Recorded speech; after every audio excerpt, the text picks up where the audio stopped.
Okay, so new administration, new approach. Some of you may or may not have noticed there was an election recently. So this session will take a high-level ride through how the new administration could impact the approach of communications, navigation, and surveillance enablers, such as Aura and Avidyne, when building modern air traffic management infrastructure. So if I could get you guys to briefly introduce yourself first. Maybe Tamara, I'll start with you. Good morning, I'm Tamara Casey, and I'm the president of Aura Network Ventures. I'm one of the founders of Aura Network Systems, but for the last couple of years, I've been focused almost exclusively on looking at ground-based surveillance opportunities in the NAS and next-generation types of technologies and approaches to do that more cost-effectively and to focus on airspace awareness and safety. Morning, my name is Fabrice Kunze. I'm the president at Avidyne Corporation. My background's been in air traffic surveillance systems, airborne traffic surveillance, detect and avoid collision avoidance systems for many different aircraft, primarily unmanned aircraft, but also for piloted general aviation and commercial aviation aircraft. Thanks for the intros, guys. Tamara, I'll start with you. How can CNS enablers such as Aura and Avidyne take advantage of the incoming change in administration? Yeah, I think that, I think we're all probably trying to wrap our heads around what all this government efficiency and new approaches to things are going to mean. For us at Aura, our fundamental focus is on that communications, navigation, and surveillance infrastructure. And when we look at all of the new types of aircraft that are emerging, whether it's from the small package delivery drones to, the last panel's aircrafts that they were talking about, we're talking about a lot more use cases, a lot more ConOps, a lot more different types of vehicle behaviors and operating environments. And, the reality is the infrastructure that supports the NAS for communication, navigation, and surveillance is old. Very, very old. It's very, very expensive to maintain. We've been talking about changing it out for years. We make, incremental improvements like ADS-B implementation, but then that's reliant on GPS. What happens if you have a GPS outage, if you have jamming, if you have spoofing? That's affecting that secondary service as well. So when I am looking at these challenges, I'm looking at about how can we present a better narrative to incoming policy folks about the opportunity that exists to take different approaches to these problems. The same way many of the OEMs are taking different approaches to how they're building aircraft, we have to look at how we take different approaches to implementing either the sensors, the communications technology, navigation technology, et cetera, that's going to modernize the airspace. We have a lot of focus from NASA and FAA on modernization of air traffic management. We're talking about how is AI and ML going to help in that area. There's all these areas, but we're looking at each of these things individually and discretely instead of looking at the NAS as the system that it is and taking a systems-based approach to that and recognizing that, connectivity can be a form of surveillance. Surveillance can enable better route planning. There's these combinatorial effects when you look at the NAS as a holistic system and all the technology that can support it for more efficient operations as a holistic system. And so Aura is very focused on trying to advocate that message and, advocate for startups, entrepreneurial companies in this space, whether it's in the avionics arena like Fabrice's company. There's a huge part of this can be done on aircraft. And then there's the ground systems that support what goes on aircraft. And how do we work collaboratively with smaller, innovative companies, startups like mine, small, medium-sized businesses like Fabrice's. We have to have a role in this because we have an opportunity to bring that change of mindset and change of approach versus this sort of very legacy, post-World War II era technology deployment strategy, which is kind of how we've been approaching CNS and the NAS up to this point. So to build on that, how would you, I guess this is quite a hard question to answer in the sort of 20 minutes we have, but how would you architect a fully digital modern air traffic management system? I'm going to let Fabrice take the first crack at that, and then I'll pile on, because in his last role, he was thinking about that extensively. Yeah, so the fundamental enabler in this transition is going from what has historically been a very aircraft-centric perspective to a distributed system, which introduces a lot of capabilities and opportunities, but it also introduces a large number of risks, cybersecurity just being one of them, right? There's not many better ways to paint a giant red target on your back than going distributed and having data links and the ability to externally control things that happen on board the aircraft. Excuse me. The connectivity aspect, what it introduces is a change in operational concepts. You've already mentioned the proliferation of new ways of flying aircraft and operating aircraft. We as an industry have latched on to a large number of them that are somewhat a lightning rod at times. There are a number of operational concepts that are very, not basic, but provide a significant amount of operational benefit in terms of operational cost reduction, in terms of flexibility, in terms of utilization of assets that do not require dramatic, complete reset on the air transportation system as we know it. So just the introduction of what we call third-party services, Aura is a great example of this kind of a company where we offload functions that historically have been on board the aircraft to the ground, enabled by connectivity, enabled by improved surveillance on the ground. That in turn liberates the aircraft, liberates the pilots in ways that we can now take better advantage of the air transportation system that we have today. So that would be step one, evolutionary. And then I think thereafter is really what your question is. There are ways by which we can just leverage that which the digital revolution has brought us and bring that into the air transportation system. We have an old system, at times calcified, that doesn't respond well to change. The problem is we can't build a parallel system and then just one day say, all right, we will switch to a new system now.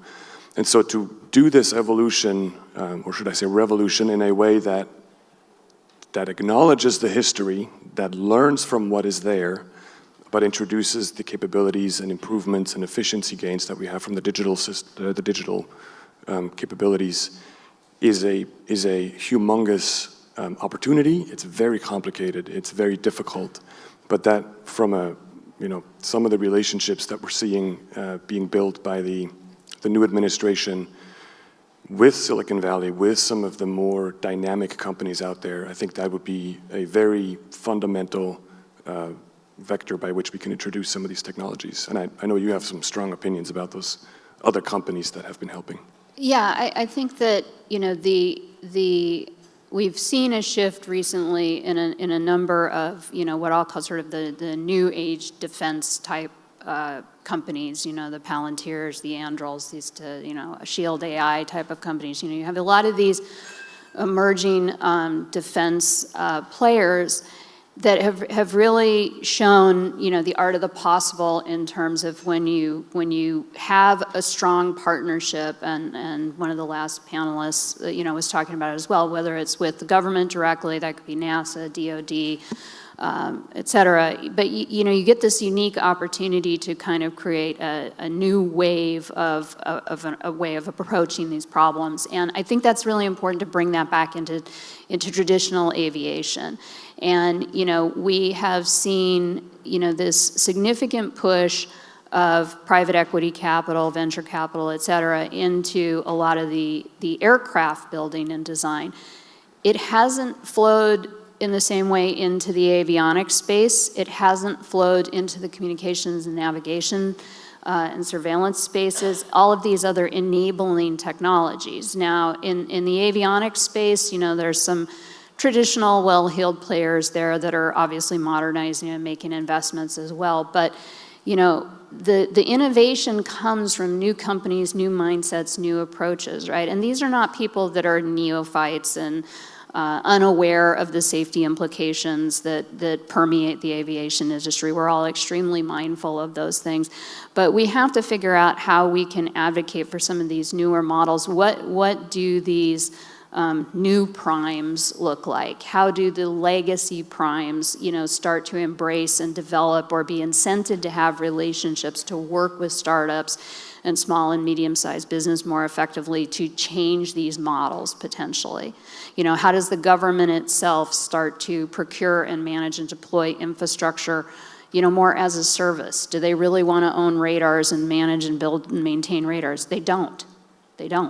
But they don't know how to procure that in a way that they don't have to also own that infrastructure. What they really want is the information that's coming from that sensor, not the burden of maintaining that sensor. And so we have to figure out how we start, helping and reshaping a multi-tiered system of systems kind of architecture that has space for the legacy folks and who build exquisite things and are good at building exquisite things, but also, new entrants who have the opportunity to bring more cost-effective approaches, more spectrally efficient approaches. There's a number of dimensions on which you can measure these things, both in the aircraft and for the ground systems. I'm going to add one thing really quick. One area that I've observed a very large barrier, right? We've talked about how much it costs to certify an aircraft. That is peanuts compared to fielding a national infrastructure for air transportation surveillance. And so just from a barrier perspective, barrier to entry perspective, even if someone does have a better way of doing connectivity, CPDLC, datacom, you name it, the vastness of our country, number one, and two, just the sheer amount of investment that is required to field that kind of an infrastructure is difficult. Now, we've done it before. There are companies that have, just pick your cell phone companies, right? There are ways to create large swath or large-scale systems for communications. But that was a different environment. It didn't have the same regulatory overhead. And so to try to upstart some of this today is very capital intensive, and if you're a Raytheon, you have a very, very strong hold on that existing infrastructure today. And so the disruption dynamics, the competitive advantages is a very difficult problem set.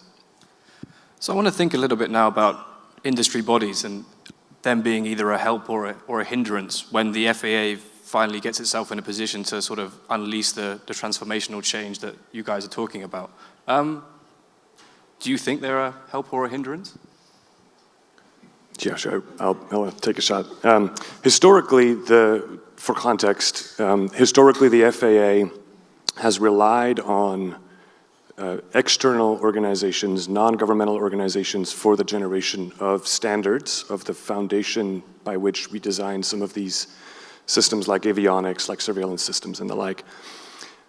And so organizations like RTCA or SAE or ASTM are consensus-based industry organizations where the industry gets together and says, this is what we think a transponder needs to do. This is what we think we can do in terms of evolution for, collision avoidance or whatever the system may be. And that's been a very good relationship because for the FAA to have all that expertise and do all that work internally would dramatically grow the organization. That would be very difficult to do that kind of work. And it actually streamlines, right? If you have a consensus within the industry and the industry comes and says, here is how we would like you to regulate us, that is then a much more welcome, much more efficient and streamlined process. Now, the way the FAA invokes some of these documents, some of these standards, is through the technical standard order process. So let's say RTCA writes a standard, a DO 300 something. The FAA says, we will write a TSO that recognizes and invokes that standard, and then anyone who wants to build a transponder has to then meet the requirements in that document, in that TSO. The trouble is, and this is tying this back to the new administration, a TSO is considered a regulation. It's a policy document, it's a regulation. During the first Trump administration, there was a requirement where each new regulation that was published had to stop or delete 2 other regulations. So you had a 2-for-1 requirement. So we had done a lot of the work in our standards bodies for detect and avoid systems, data links, and the like. We had the standards, and we were hoping for the FAA to write a policy or a process or a procedure that would invoke that standard, and that couldn't happen because there weren't two other regulations available that could be slashed. So this is actually an example where what was meant to incentivize innovation resulted in stopping progress and stopping the introduction of new capabilities. So we can't just willy-nilly slash regulations in aerospace in particular. There may be other parts of the regulatory environment where that might actually be a good idea, but in aerospace, as we say, rules are written in blood because they are in response to major accidents at times. Yeah, I think well said. And the challenge is also how do we, the last panel made a point about there's lots of new blood and lots of new entrants coming into the space. And an important part of that is participating in these standards bodies and these organizations. And what we've seen is an attrition of participation by legacy avionics vendors, legacy primes, no participation by new entrants, at the level necessary in many cases. So, there's this atrophying of contribution and communal and consensus standards building. And so it is important, if we're going to continue to rely on those kinds of approaches, which have served us reasonably well over the years, we have to bring new enthusiasm and new lifeblood into that. And that's what's going to allow an acceleration of that process, more challenging, more thinking about, are we drinking our own Kool-Aid, or no, we've got a lot of voices here contributing and arguing through to get to the merits of the approach. And, but to Fabrice's point, I was with a very senior official at FAA recently, and they said, we regulate by advisory circular, and we know it. And they're in this mode where rulemaking is so difficult, right? And now with this new administration is talking about 5-to-1 regulation changes coming forward. So, we have to figure out how to help ourselves, how to help the agencies, how to help the standards bodies. It's all kind of crumbling around the edges right now, and everybody sees it, everybody's conscious of it, and they want to address it. And I think as we're thinking through what are these new policies, what are these new programs, how is regulation efficiency and expediency going to impact aerospace? We all need to be putting a lot of thought into this, and not just near term, but long term, and how we can, revitalize, streamline, drive more consensus into the consensus-based standards, and, figure out a way that we can get the new regulation we need implemented and, not sacrifice safety and just start randomly slashing FARs or whatever. Actually, I'd like to add something in terms of an opportunity. We're kind of sad up here, so I'm going to say something positive. For many of the eVTOL companies out there, there has been, like Tamara says, an atrophying of the know-how, of the presence when it comes to these standards activities. I have heard many companies say, oh, we need a standard for fill in the blank, right? Whether it's M-to-N operations, multiple pilot or multiple aircraft for one pilot, whether it is the way that we maintain battery-based systems, et cetera. And it's oftentimes a well-intended statement. It's a statement of, we have a problem, we need we need you to tell us what standard to use so that we can build this, whatever the system is, right? That's a slight misunderstanding of the way the process works. If you have those kinds of problems, you actually have the power of the pen to go and work with those organizations, bring your solution, because my guess is you already have prototypes, bring your solution, write a standard that can generalize for the industry, and you have now just set up the standard for the industry on that particular system. You probably have a 3-year head start on everybody else. So there are really big opportunities from a technological and even operational perspective in the way that we can do some of these things. And people joining in would be very helpful. So we're just about out of time here, but I wondered, maybe you could each give me a sort of takeaway message from today's session. Oh, I think that, what I've been doing is taking a step back and looking at, the stated policy objectives in the new administration and saying, okay, there's going to be probably a fair amount of chaos, right, in the near term, but long term, what does this represent, right? This is really the first time we've had in a long time to really think through long-term policy objectives and how we want to reshape how we're approaching these things. Obviously, no one in aviation wants to compromise safety, so that has to remain, sort of our North Star. But what are these other opportunities that we have to think about how we put forth much broader policy objectives around the modernization of the aircrafts, the avionics, the supporting ground infrastructure to maintain U.S. technology leadership. I mean, the irony is we are often held up as the greatest example of the safest airspace in the world, right? This modern, incredibly efficient, incredibly effective airspace management system that we have. And people don't realize that the fundamental backbone of a lot of those systems feeding that information in are decades old, decades. And how do we start this, as Fabrice said, sort of parallel process of, gradually injecting new types of systems, sensors, and opportunities into that so that we can maintain that technology leadership, not just in the aircraft, the avionics, but in the ground systems and ultimately the whole system that is our national airspace. Yeah, I think I would add to that the difference between what I would call the noise in the system of aerospace.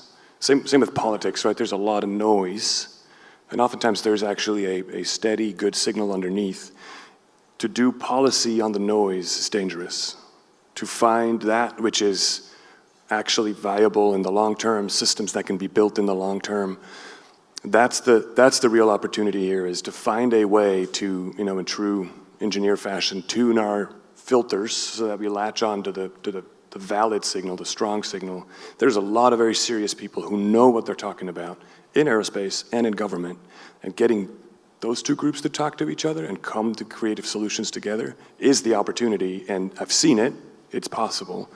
We just have to be careful not to overreact to the noise that is around all this. Well, thanks so much, guys. I really appreciate it.